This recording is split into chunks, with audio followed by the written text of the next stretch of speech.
ধন্যবাদ। সর্বপ্রথমে এখানে যারা উপস্থিত আছেন, যারা বয়োজ্যেষ্ঠ, তাদের সকলকে প্রণাম জানাচ্ছি। যারা আমার বয়সে ছোট, সমবয়স্ক, তাদের প্রীতি শুভেচ্ছা এবং ভালোবাসা জানাচ্ছি। এবং কয়েক ঘন্টা ধরে এখানে যে আমার আদিবাসী সম্প্রদায়ের মায়েরা, বোনেরা, দাদারা, কাকারা, ভাইরা উপস্থিত আছেন, তাদের সকলকে জয় জোহর জানাচ্ছি। আজকের অনুষ্ঠান থেকে সাফল্যমণ্ডিত করার জন্য আজকের মঞ্চটা আলোকিত করেছেন আমাদের বীরভূম জেলার উন্নয়নের কাণ্ডারি, বীরভূম জেলার কে এক দশকের বেশি সময় ধরে যিনি পরিষেবা দিয়ে আসছেন, শ্রদ্ধেয় সম্মানীয় বীরভূম জেলা শাসক মহাশয়, আপনাদের কাছের মানুষ, আমাদের মনের মানুষ বিধান রায় মহাশয়।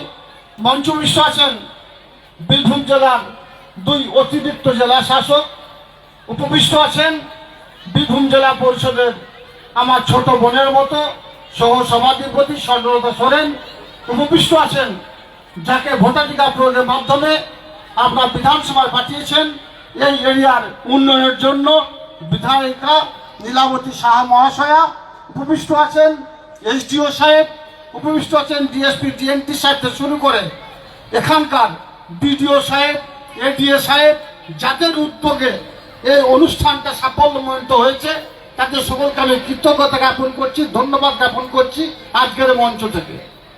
আমাদের সকলে জানা আছে ভগবান বিরসা মুন্ডার 150তম জন্ম শতবার্ষিকী কেন্দ্র করে আমাদের সারা রাজ্যে যে কমসে কম 15টি জেলাতে এবং 150টির থেকে বেশি জায়গায় যেখানে আদিবাসী অধ্যুষিত এরিয়া, সেখানে জয় জোহর মেলার আয়োজন করেছেন আমাদের মাননীয় মুখ্যমন্ত্রী মাননীয় মমতা বন্দ্যোপাধ্যায়ের নির্দেশে, সেখানকার ব্লক প্রশাসন এবং জেলা প্রশাসনের উদ্যোগে।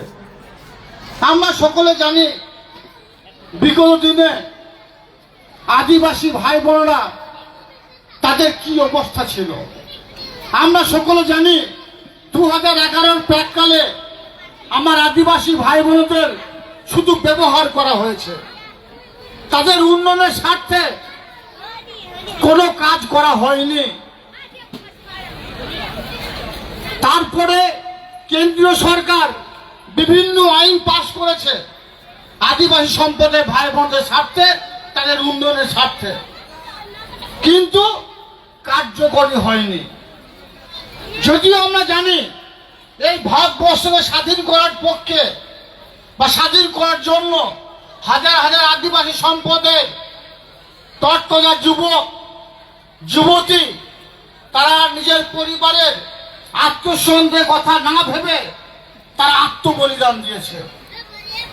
সে কথা কেন্দ্রীয় সরকার এবং 2011 প্রাককালে বাংলায় যে সরকার ছিল তারা একবারের জন্য স্মরণ করেনি।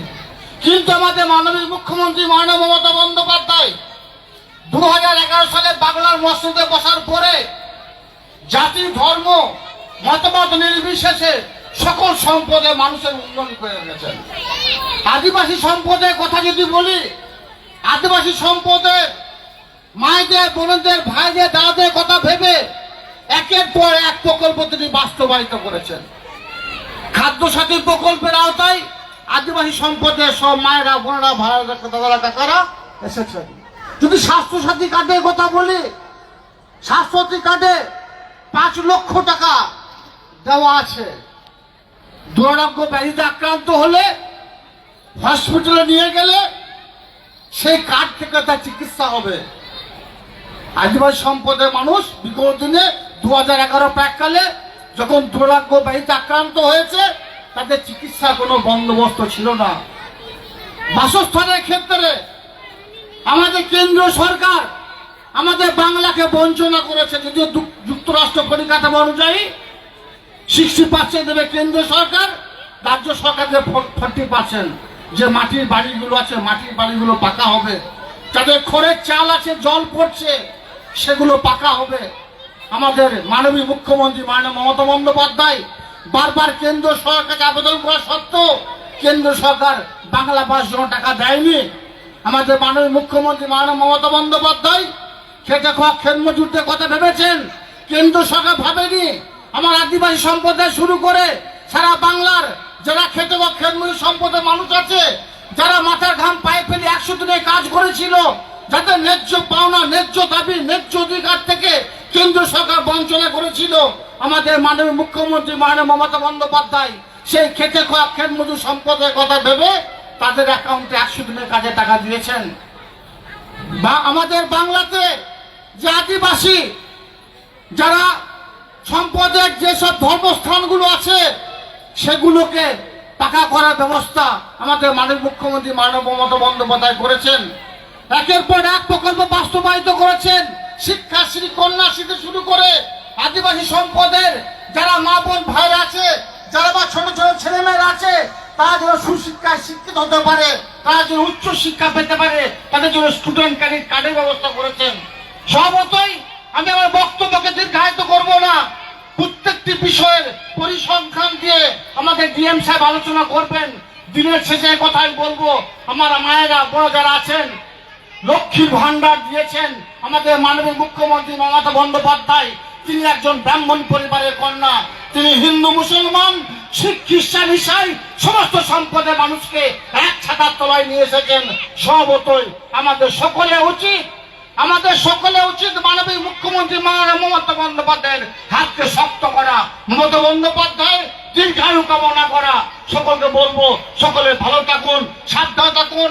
আমরা সকলে মিলিতভাবে, সংঘবদ্ধভাবে, ঐক্যবদ্ধভাবে বাংলার উন্নয়নের স্বার্থে আমাদের মাননীয় মুখ্যমন্ত্রী মমতা বন্দ্যোপাধ্যায়ের হাতকে শক্ত করব, এই অঙ্গীকার আজকের এই জয় জোহর মেলার প্রাঙ্গণ থেকে আমাদের সকলে নেওয়া উচিত এবং আমরা সেই সংঘবদ্ধ এবং সেটা আমার সংকল্প সংঘবদ্ধ আমরা করব।